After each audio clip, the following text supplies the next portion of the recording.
A very good afternoon to everyone. So I'll be discussing the complications of both intraoperative and postoperative complications of LASIK and their management. Obviously, I won't be able to cover all the complications in 6 minutes talk, but I would like to include as many significant ones as possible. So when we talk about complications, it's actually convenient to divide them into intraoperative, postoperative, and intraoperative, since we have two different techniques of flap management, the microkeratome and the femtosecond laser. So the complications, the way they occur, how to handle them, all is I won't say completely different, but it is majorly different between the two techniques. So I'll be discussing the complications under these heads. So let's come to talk about microkeratome flap complications. Even though femtosecond laser is much advanced in flap making and management, most of us are still using microkeratome. And the research says that the prevalence studies, microkeratome flap complications are one of the most common complications of LASIK even nowadays. So I'm not including again all the flap complications. I'll be including the ones which are most visually significant. So the first complication I'd like to talk about is free flap. So what is free flap? A flap that lacks a hinge. And what are the consequences of free flap? Why do we have to worry about free flap? Because one, most obvious, there's a risk of loss of flap and presence of irregular astigmatism when we replace that flap, and a risk of epithelial ingrowth if that is improperly positioned. So the first thing, when I talk about management, as always, prevention is better than management. So how do you avoid free flap? The most important part of the flap management is obviously the suction. So ensure sufficient suction of the microkeratome over the eye. So I'm a beginning surgeon, I'm learning. So how do you check that suction is appropriate? The indications are you have to ensure sufficient intraocular pressure, palpate the cornea for firmness, ensure that suction ring has a firm grasp over the eye. So if you're not sure, it's better to make sure that the suction is enough rather than just proceeding prematurely. So once, yes, the free flap has happened. So what do you do? How do you do? So some of us actually prepare for it beforehand. So there is this process of asymmetric markings. So if you are a beginner surgeon, if you're not sure about your technique, if you are in the process of learning curve, it's always good to have an asymmetric marking. So the marking will help you. So what is the importance of repositioning the flap accurately? It's not just replacing the flap. It's also important that you have to replace the flap as anatomically accurately as possible. As I said before, the risk of irregular astigmatism is going to be visually significant. So if you have asymmetric markings, they're going to help you a lot in replacing.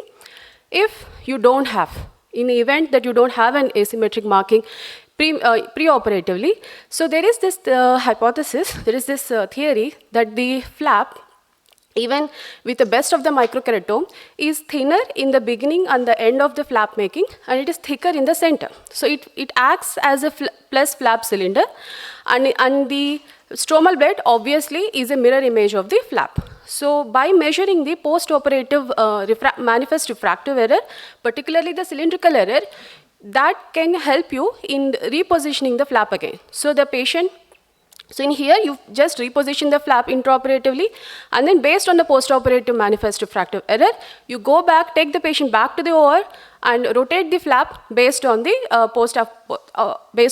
astigmatism.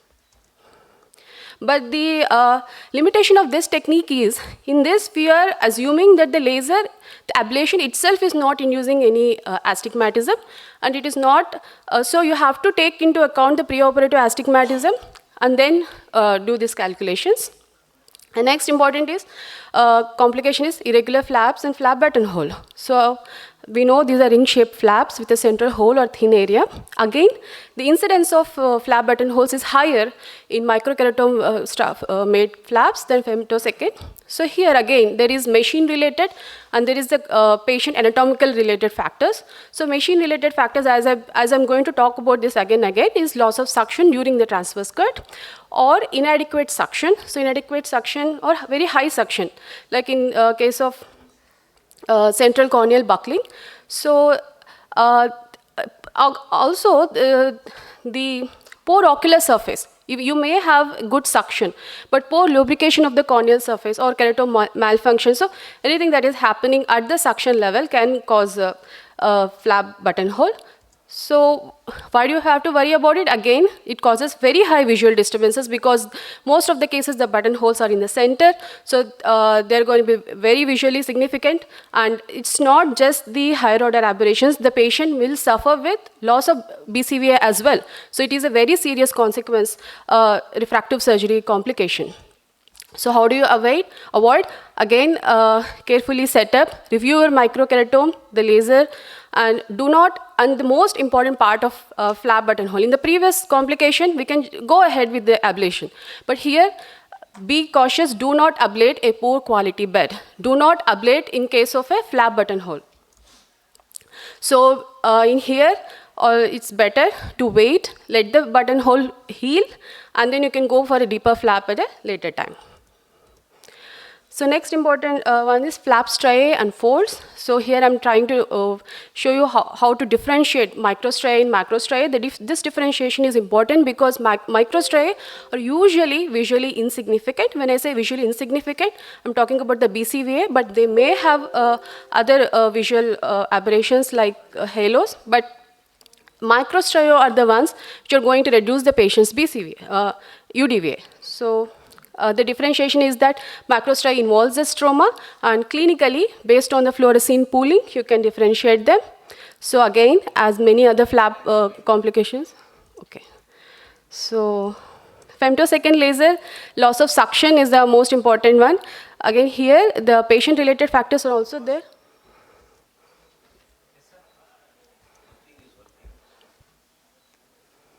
Just wind up. Yes, sir. So I just want to briefly talk about interface complications. Here I'm showing you the different types of interface complications. The most important thing is to differentiate infectious versus non-infectious complications. That's where our management depends. And again, the one identity that stands out is pressure-induced stromal keratopathy, because here we don't give steroids, we stop steroids instead of giving them. And always rule out infectious etiology when you are going ahead and stepping up your steroids. And then one of the laser-related, ablation-related complications is decentered ablation. The most important part is diagnosing that the patient. Please wind up. Your already time is up. Okay. It's a 6 minutes talk. You need to find out what you have to talk within 6 minutes. Sure. You can talk for 60 minutes. You can talk for 4 minutes, but time is very